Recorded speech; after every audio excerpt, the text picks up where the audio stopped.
We do expect some turbulence today, so I do recommend you to keep your seatbelt fast whenever seated, especially over the Alps, and also after the departure there is a thunderstorm in the area, so there might be some light to medium turbulences. From my side, thanks a lot for choosing Wizz Air. Senior First Officer Andrea comes back that you have the latest updated weather just before we start our descent. Thank you. Danes sva izstopila na postaji podzemne železnice St. James Park, ker greva v Buckingham Palace, rezidenco in upravne prostore, vladajoče prostore angleške kraljevske družine.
Bližava se Buckinghamski palači, ki je, kot rečeno, rezidenca kraljeve družine. Ogledala si bova States Room, kamor spuščajo turiste. To so sobe, ki so najlepše in najbolj bogato okrašene, kjer sprejemajo tuje državnike oziroma tujce, ki obiščajo Buckinghamsko palačo. Seveda so to najlepše okrašene sobe, da takoj naredijo vtis na tujce. No, še to, Buckinghamska palača ni prav daleč od Westminsterske opatije in parlamenta. Seveda, to je, kralji so se hodili kronati in k maši in tako naprej v ne preveč oddaljeno cerkev, no, tudi parlament ni posebno oddaljen.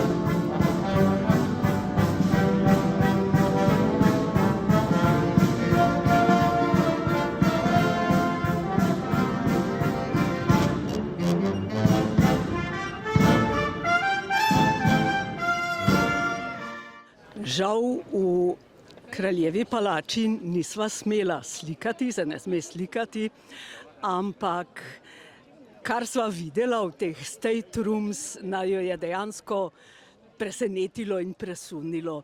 To so čudovite sobe, dnevne sobe, jedilnice, muzikalna soba, plesna soba, ki so seveda narejene v stilu kraljevem, bogato in okusno. Posebej je pa še lepa soba kraljice Elizabete, kjer so slike znanih mojstrov, kot so Rembrandt, Rubens, Canaletto, in to zelo lepe, krasne slike. To se pravi cela galerija slik. In počutila sva se, to nam pa daje občutek, da sva kraljeva gosta. Ladies and gentlemen, welcome to the residence of the Queen. Buckingham Palace is the most famous royal property in the world.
Na koncu sva šla v kavarno pri Buckinghamski palači, kjer sva si v kraljevi kavarni privoščila 2 Coca-Cole in eno majhno tortico.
Dve stari londonski govorilnici, ki so jih Angleži ohranili, seveda brez vsakih aparatur znotraj, kot tradicijo.